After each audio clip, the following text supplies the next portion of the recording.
Welcome to The Long and the Short, a show where you can expect an honest take on trading, something you won't hear elsewhere. I'm your host, Sandeep Rao. In the last two episodes, we talked about trend following, what it is, where the idea comes from, and how to build a simple trend following system using things like breakouts or moving averages. Then we discussed the importance of using different time frames and what happens if you trade only on the long side versus trading both on long and the short sides. Today, we take that a step forward because while trend following on a single asset works quite well, it also comes with its fair share of drawdowns. So the question is, how do we stay in the trend following game when the system goes through tough phases? The answer lies in one word, and that's diversification. So when I say diversification, I mean diversification across different assets. Something Donchian did when he started his fund. Today, we'll follow his footsteps and try a similar experiment across Nifty and Gold. Alright, let's dive in.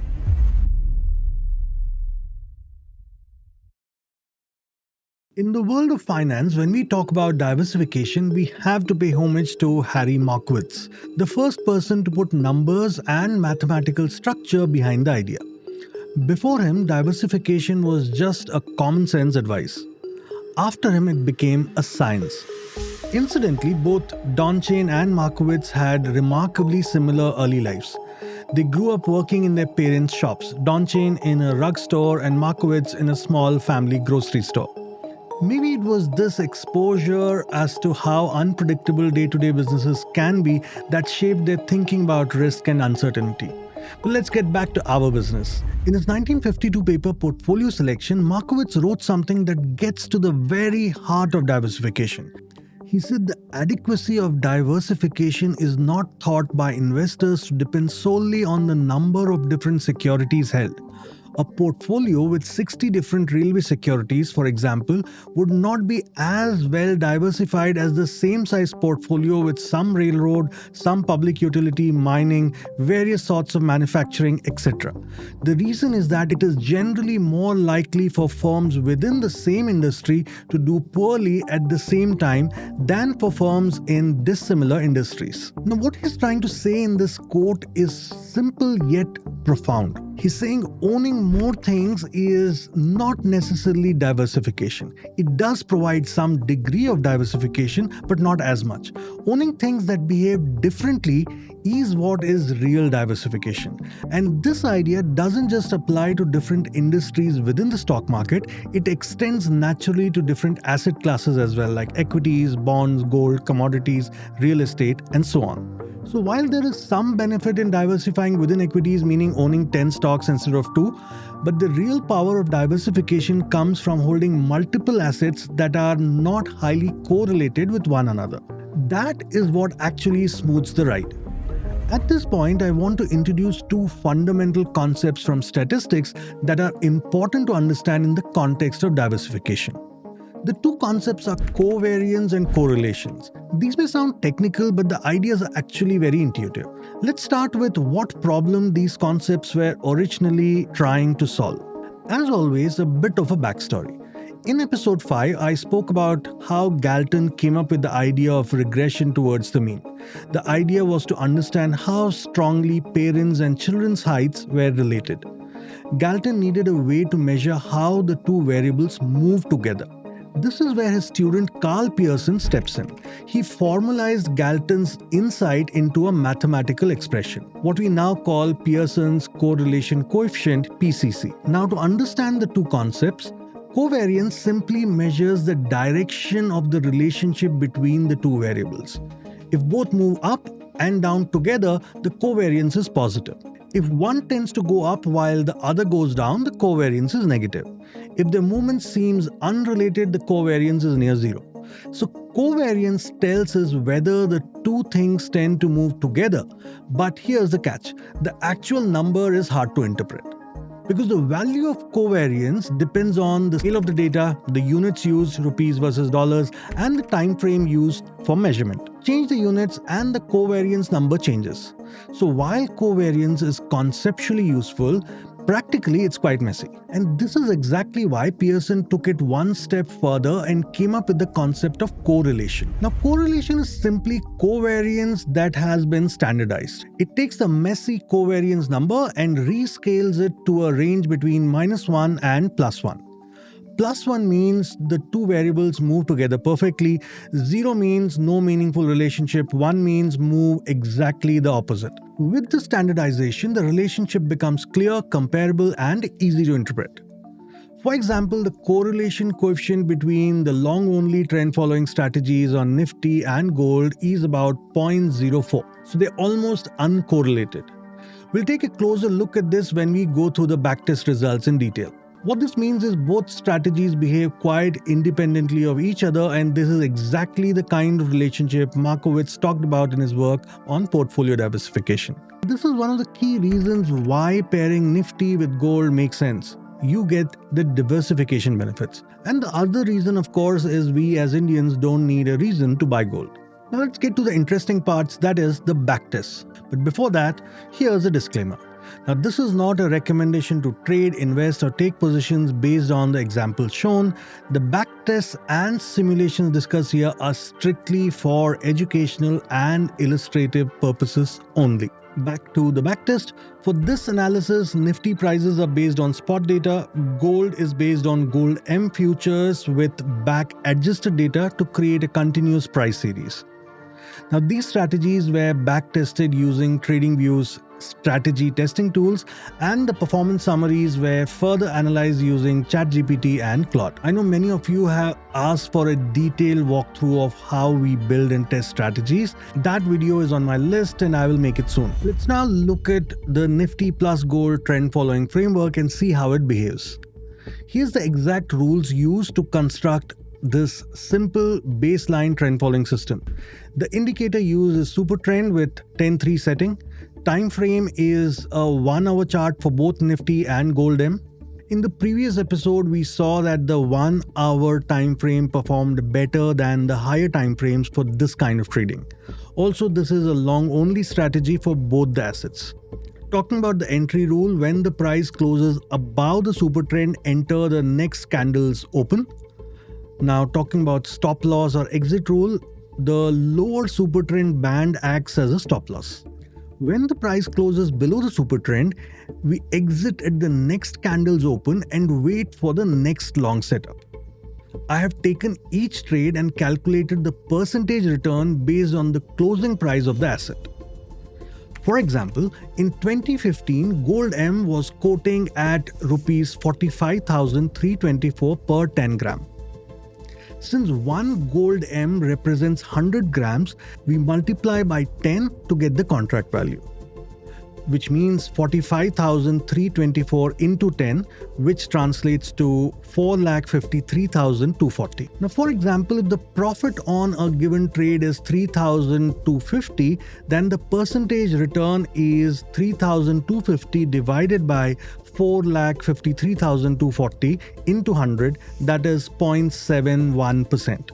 A similar approach is followed for Nifty using the current futures lot of 75. And then all the percentage returns are added to get a cumulative percentage equity curve for both Gold M and Nifty. This approach ensures that the returns for both the instruments are at par and comparable. A leverage factor can be applied later if needed. To be clear again, we take only the long trades in both Nifty and Gold. No shorting, no hedging. We simply follow the long side trend when it happens. Now let's start with the equity curves. Look at the cumulative returns percentage chart for Nifty, Gold M and the 50-50 portfolio strategy. As you can see, over the last 11 years, running this trend following strategy on Gold M has delivered about 169% absolute return, whereas on Nifty, it has delivered around 205%. So the natural question is, what happens if we combine them both? Do we get the growth of Nifty along with the stability of gold? So if we look at the equity curve for the 50-50 portfolio, the returns come to 187%, which is lower than just Nifty, but higher than just gold. So in terms of return, it sits right in the middle, which is quite expected. But the real story here is not about returns. It's about the drawdowns. Now, the combined strategy had a maximum drawdown of just 6.6% compared to 18.5% that is in Nifty and 11.8% in gold. Now here is where the combination really shines. You're giving up a bit of return, but in exchange you're getting much smoother performance and significantly lower stress. And in the real world of trading, lower drawdown is often worth more than higher returns. So let me show you a stacked bar chart which will tell us how the year-wise returns for each of these strategies look like. Now we'll compare just gold with Nifty. If you look at 2015 and 2016, you can clearly see an inverse correlation between Nifty and gold. And even beyond those years, the yin-yang kind of movement continues. When one trends up, the other often slows down or consolidates. So the cyclical nature of these trends becomes very visible in the returns. This is exactly why combining Nifty and gold tends to hit a sweet spot. You are not betting on just one side of the market, you are allowing one asset to balance the other. And then there's another advantage. Especially for us in India, gold often acts as a hedge against rupee depreciation. So when the rupee weakens, gold prices typically go up, offering an additional layer of protection to the portfolio. Now moving on to the other key performance metrics, we've already seen that combining both Nifty and gold reduces the drawdowns. But one thing that increases, obviously, is the number of trades.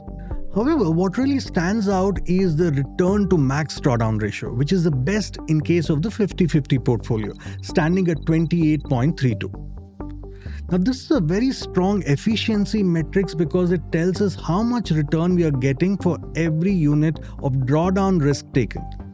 Also notice the maximum drawdown duration, which is the time it takes to recover from the worst drawdown.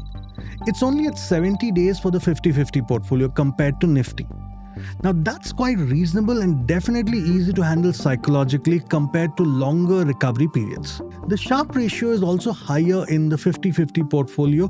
This essentially confirms that when you combine two uncorrelated strategies, you improve your risk-adjusted returns. Which brings us back to the next piece which we spoke about earlier. That is correlation.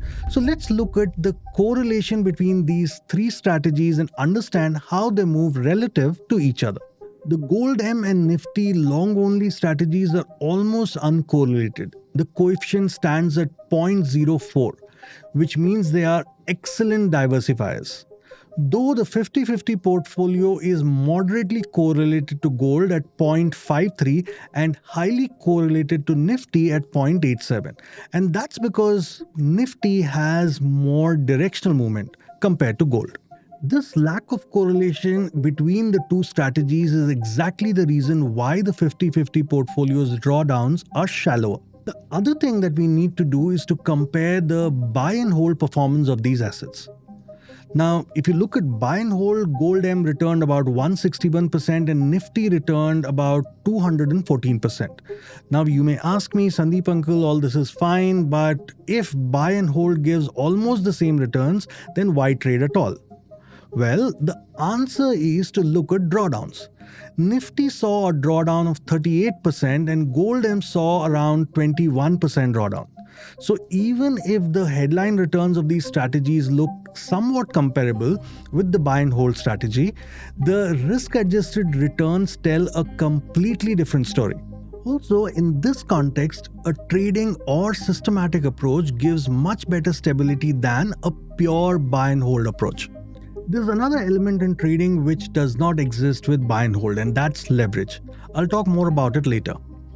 I also spoke about the returns post 2020, so let's look at the cumulative returns percentage and drawdown curves from 2020 all the way to November 2025. As expected, gold has outperformed recently, so it looks stronger in the most recent part of the chart. But it's important to note that until mid-2025, gold was actually trailing Nifty. So if you only look at recent performance, it can give you a slightly misleading picture. This is exactly why trading both together is what makes more sense. You can see this again in the drawdown curve. Nifty alone had a deep drawdown of 17% in March 2020. But when we combine Nifty and gold, the maximum drawdown is only around 6%. and that drawdown is actually more recent. So the key takeaway here is the combination smooths the equity curve and reduces the depth of the drawdowns, which is extremely valuable from a psychological and risk management perspective. At this point, I want to talk about leverage and its effects and why this backtest is designed the way it is, that is without leverage or compounding factored in. On a side note, I recently did a video on margin versus leverage. I'll link it in the description just in case you want to check it out. Now back to backtest and something important that I want to share. All the numbers I showed earlier are calculated without leverage. Now you see there are different ways to do a backtest. Some people start with a fixed capital, then keep adding profits and calculate returns based on that. I have not done that. Why? Because in 2015, Nifty was around 8,500 and today it's around 25,700. Over the last 10 years, the margins and the lot sizes have changed multiple times. So if I were to maintain one fixed leverage multiplier, the first step is to calculate everything without leverage, which is exactly what I've done. For simplicity's sake, I have kept the lot size on Nifty fixed at 75. Now, talking about leverage, if someone wants to take greater leverage, let's say 2x leverage, that's possible too. With the existing numbers, you just have to double both the returns and the drawdowns. Now, talking about capital allocation and margin required to trade, for Nifty, you could keep around 9.5 lakhs per lot, even though the exchange required margin is only around 2.2 lakhs, which means the exchange is effectively offering 9x leverage, but you are choosing to operate at 2x.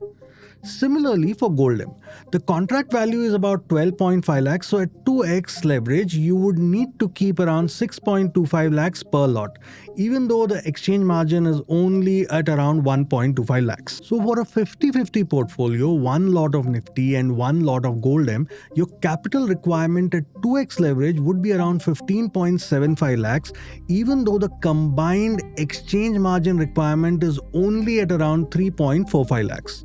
Do note, like I said earlier, when you increase leverage, say by 2x, the returns double, but the drawdowns also double. So you have to remember that. So the leverage multiplier is a personal decision based on your risk tolerance. There is no single rule that would work for everyone. That's why I have presented the backtest results without leverage and without compounding. Instead of assuming a starting capital and adding profits along the way, it keeps the results clean, comparable, and unbiased when you don't include both leverage and compounding. So that brings me to the end of this episode. In short, in this 3-part series on trend following, we looked at what is trend following, ways and methods to identify trends, and creating a system to capture trends. And lastly, through this episode, we looked at an example of a diversified trend following system and how to think about leverage. I hope you found these ideas useful. If you have any questions about this episode, drop them in the comments and I'll do my best to answer them. And yes, don't forget to subscribe to this channel. See you in the next episode of The Long and the Short Show. Till then, trade safe and stay curious.